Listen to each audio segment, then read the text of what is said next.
program this morning. We are pleased to have two speakers, I believe, this morning. We have Jenny Almquist, who is a member of our club, and John Pulley. They represent an organization called Fierce Freedom. And the presentation that they're going to focus on this morning is to challenge industry leaders to look at a new approach for fighting human sex trafficking. Jenny and John are going to share how to bring a former buyer to the team and become an organizational team leader. This is a candid conversation about taking the risk that has brought change to their own communities. So without further ado, John and Jenny, please welcome. And we are looking forward to your presentation. Thank you so much. Good to be here. Like Karen said, I'm Jenny Almquist. I'm the founder and executive director of Fierce Freedom. And John is my colleague. And we had the privilege of doing a presentation for Celia Williamson's International Conference on Human Trafficking. And we did a breakout session. I think this was in August or September, John, I can't remember.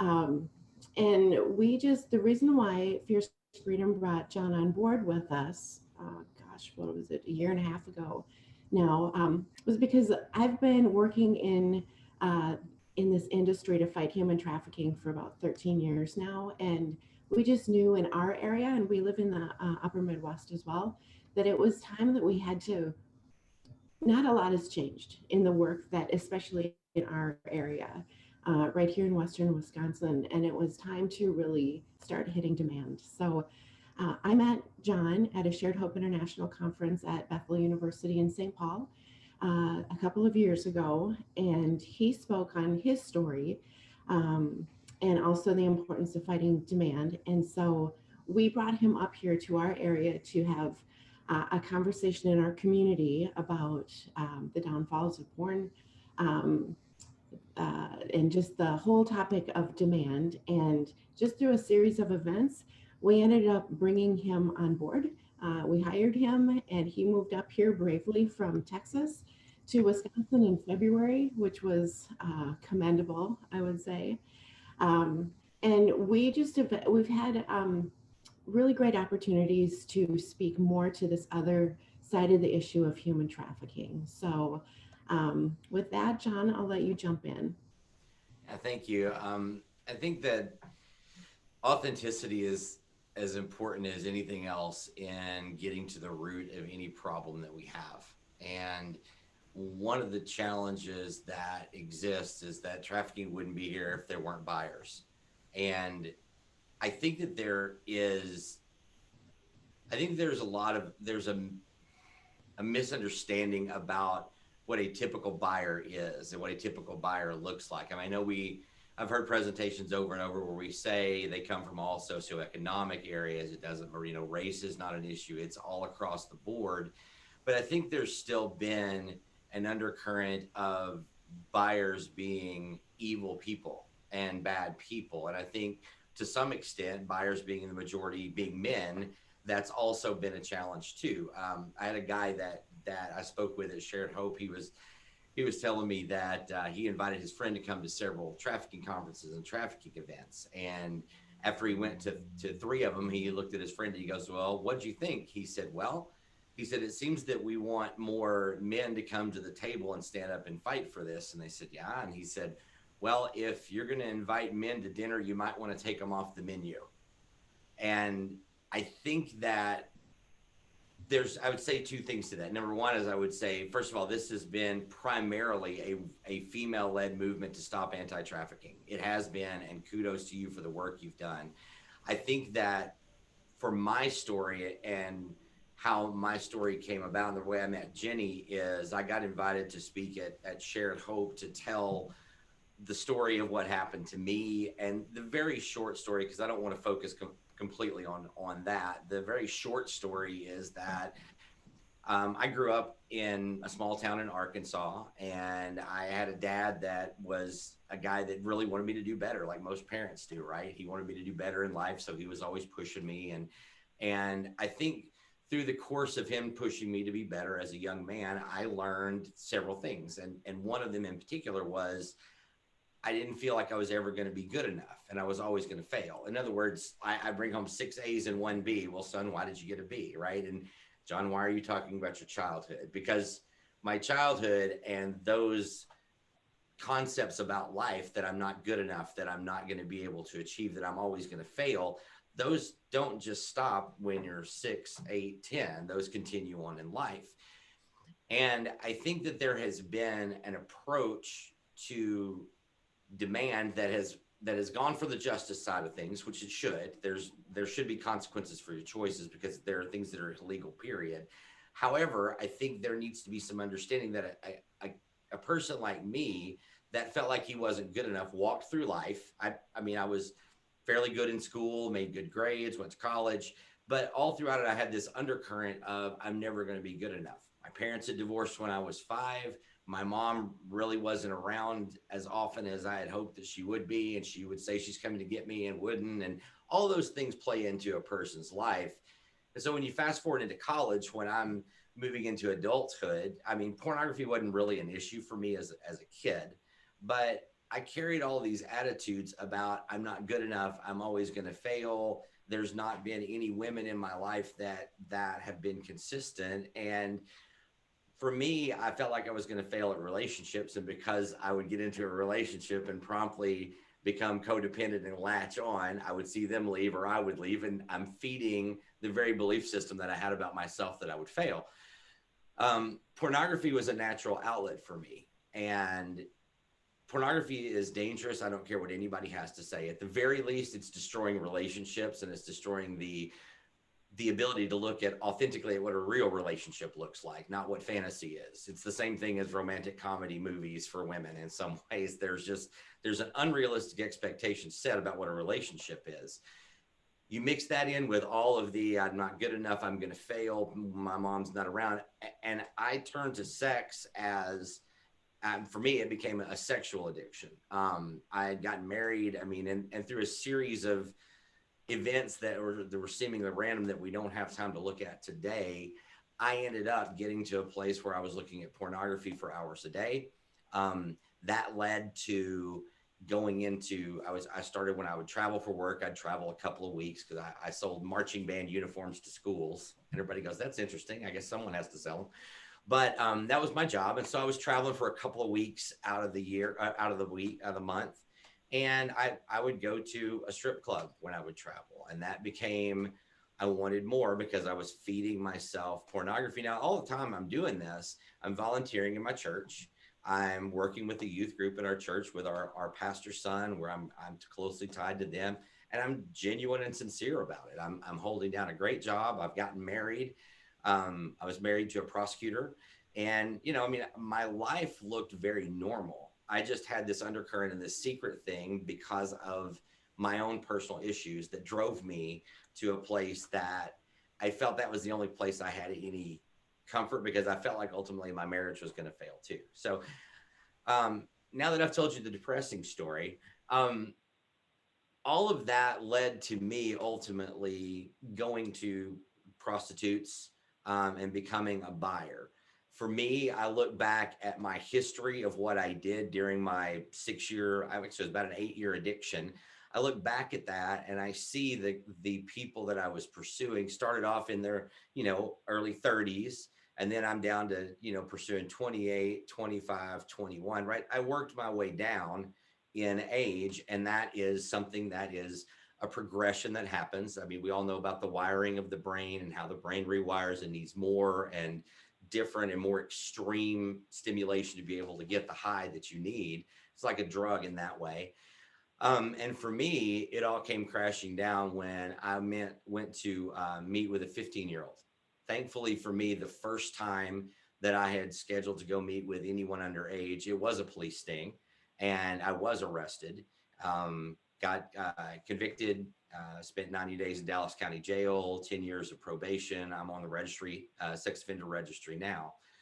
So why in the world are you standing here talking to us? Well, my story, like most people, I didn't believe in myself, and I didn't believe that I was valuable. I thought I was going to fail, and my life fulfilled it. So I tell that whole story to say that The turnaround came when I had a group of friends, and I had one friend in particular that had invited me to go to this stupid Christian men's conference in the woods that I had no interest in going to.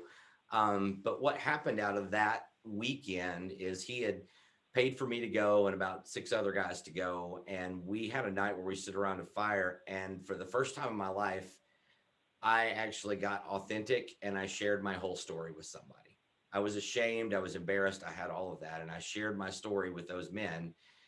And then the next guy shared his story, his whole unadulterated story. And then the next guy shared his story. And so what came out of that event over that weekend was that 8 men stood up and said, instead of pretending I've got it all together and putting out an image, we went, no, here's why I do the things that I do. And I still struggle with this. I still struggle with this.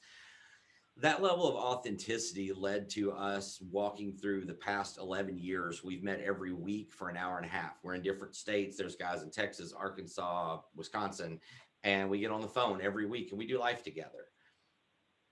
And I think that the reason I wanted to share that whole story with you is because my involvement in trafficking happened when I got invited to speak at Shared Hope 2 years ago. And this is where I think the important part of understanding when we're fighting demand, how we need to look at this and some of the things we can focus on. As a buyer, I went and my thoughts were, I'm exchanging money, she's exchanging sex. There is, right, it's normalized thinking. There's no foul, no harm, no foul. I really believe that. And guess what? The women that I went to convinced me of that. I was already looking for it, but they convinced me of it. So I thought nothing was wrong. My concept of the whole buying cycle, because a lot of men go, that's just normal. That's what people do. We all know it's bad and horrible, but that's what men teach each other. When I learned, and this is what I didn't know, it's when I spoke at Shared Hope, I spent 3 days talking to survivors, talking to people who had been in the life. And what I recognized is that the Asian massage parlors, the Latina massage parlors that I'd gone to in Dallas and Houston, those weren't women that chose to be there. A lot of them were not. I had zero idea. I never had a concept of a majority of women that are on the streets or advertising in apps are being run by someone else and enticed and coerced into it, because I wasn't a bad human being. I was a broken human being. And if I had known that I was contributing to slavery, I would have thought differently.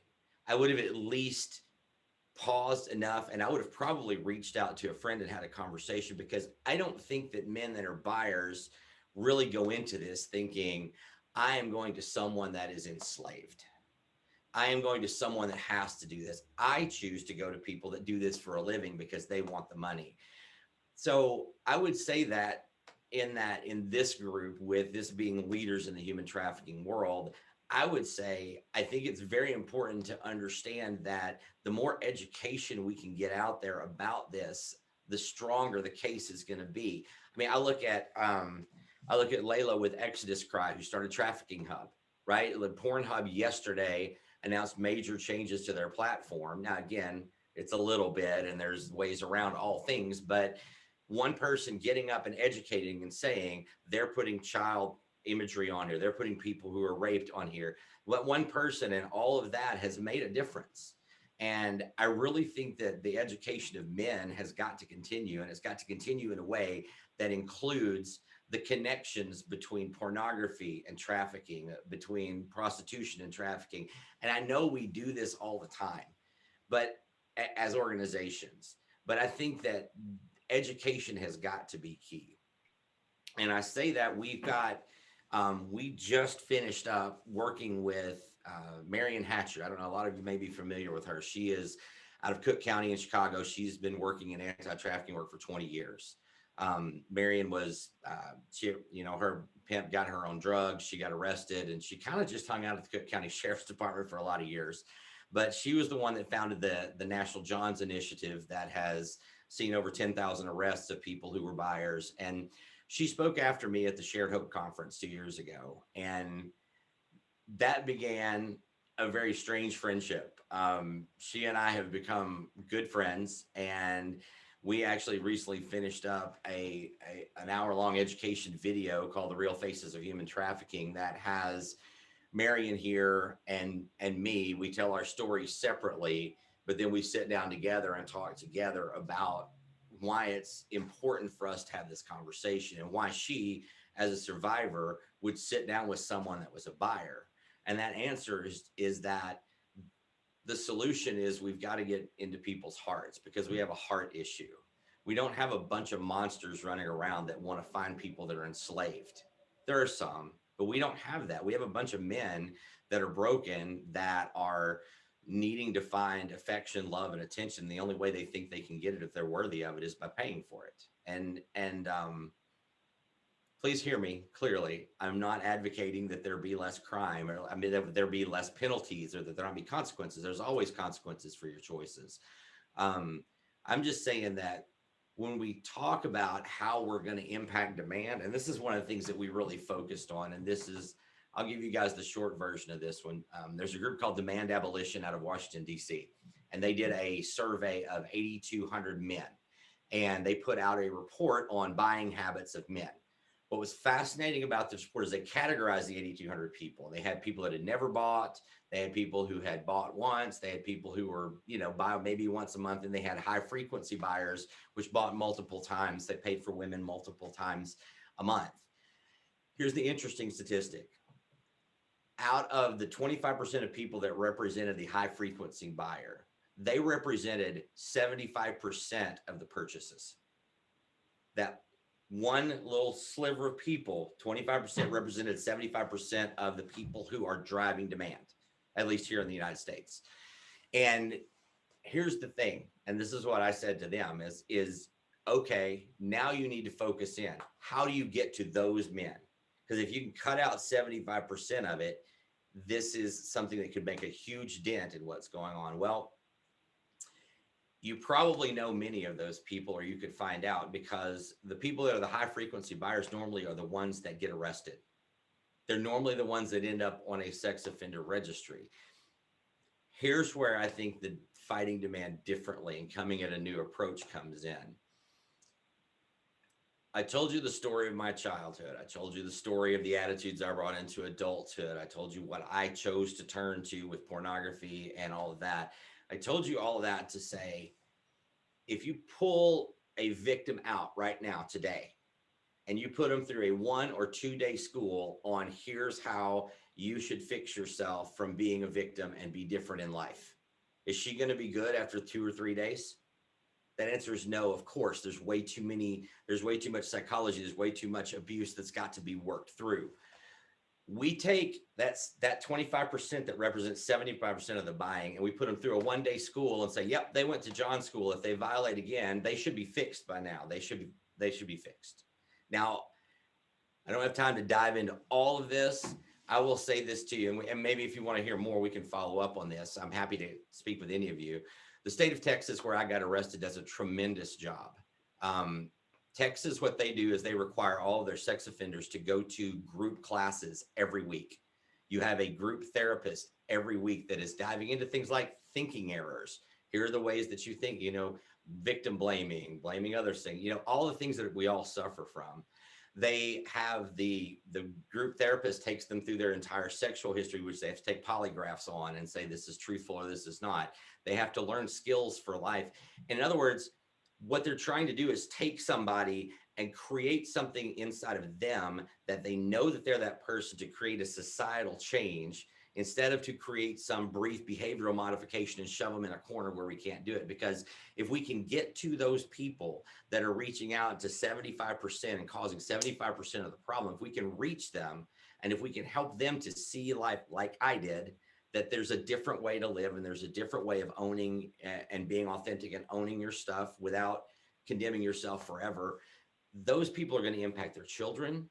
They're going to impact their families, and they're going to impact generations. And you can start to look at a longer term vision of changing this thing. But it all starts with, how do we reach those people? We've got them. They're captured. We need to put a plan in place that will change their mentality. And again, people go, not for them. They don't deserve it. They deserve justice, not mercy. And I understand people feeling that way. However, if we want to change society, and if we want the next generation to not have children whose parents taught them how to do this, we've got to get to them and change their mentality. And we've approached it from that way. We've seen tremendous inroads with people who are buyers by allowing them a space to be able to talk authentically, to say, this is what I do. Because if you don't get to the heart of a buyer, you're not going to change them. It's all about the heart. And so, Jenny, would you add anything to that? I know we're coming up on time, so I want to be sensitive to that. There's just so much to cover. And this, I mean, we took a 50-minute presentation that John and I both did together, and John just kind of summed it all up. And so I would say that for some reason, I am not able to share publicly on here. If you have more questions, feel free for sure to email John or myself, or find us through our website, which is fiercefreedom.org. So just from an organizational stand, I would say it was really a huge risk for us to bring on a former buyer. You know, I'm not going to lie about that. It was, we had a lot of conversations with the board, and they had a lot of questions, and but I would say that the return, for sure, just because John has the experience in it and he can speak to people who are really struggling, that it has absolutely been worth it. And we are seeing people's lives changed. And yeah, I guess I probably need to wrap it up. I could talk about that for a while, but I want to thank Karen and all of you for giving us the opportunity to talk about this. It isn't an easy topic, but human trafficking isn't an easy fight. So if we have any tools, if there's anything, John does he does presenting all over the region, all over the country, and all over the world. So if you were interested in having him speak to your organization, you can just reach out to him. So anyway, thank you so much.